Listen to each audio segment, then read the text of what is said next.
Container corporation of India में भारत सरकार 5 से 7% हिस्सेदारी बेचने पर विचार कर रही है। इस मामले से वाकिफ सूत्रों ने मनी कंट्रोल को ये जानकारी दी। उन्होंने कहा कि रणनीतिक बिक्री के जरिए कंपनी के निजीकरण की योजना पर अभी तक लोगों ने कम दिलचस्पी दिखाई है। ऐसे में अब सरकार कंपनी में कुछ हिस्सेदारी बेचने पर विचार कर रही है। सरकार हिस्सेदारी बिक्री के लिए क्वालिफाइड इंस्टीट्यूशनल प्लेसमेंट या ऑफर फॉर सेल जैसे विकल्पों का विचार कर रही है।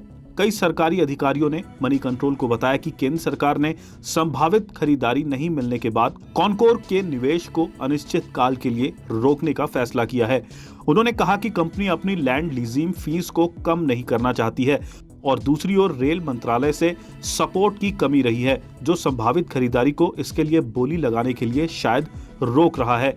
सरकार के पास इस कंपनी में अभी करीब 54.8% हिस्सेदारी है और वह इसमें से 30.8% हिस्सेदारी बेचना चाहती है। एक वरिष्ठ सरकारी अधिकारी ने मनी कंट्रोल को बताया, कॉनकोर की रणनीति बिक्री की योजना ठंडे बस्ते में है। कॉनकोर की बिक्री की दिशा में कोई काम नहीं चल रहा।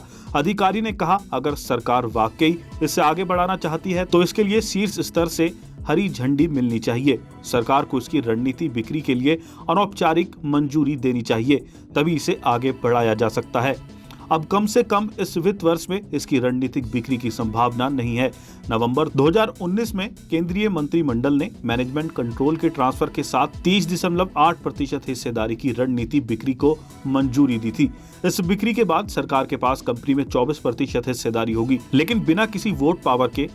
हालांकि तब से ये योजना कुछ खास आगे नहीं बढ़ी है। एक सीनियर सरकारी अधिकारी ने नाम न बताने की शर्त पर बताया, कॉनकोर की रणनीति बिक्री लंबे समय से अटकी हुई है। पहले रेल मंत्रालय को इसकी रणनीति बिक्री को लेकर कुछ दिक्कतें थी। लैंड लीड की पॉलिसी इसलिए पास की गई थी ताकि कॉनकोर की रणनीति की बिक्री का रास्ता साफ हो सके, लेकिन ऐसा नहीं हुआ। अब गठबंधन सरकार बनने से भी रणनीतिक बिक्री के फैसलों पर असर पड़ सकता है, क्योंकि ट्रेड यूनियंस हमेशा इसके खिलाफ रहती हैं।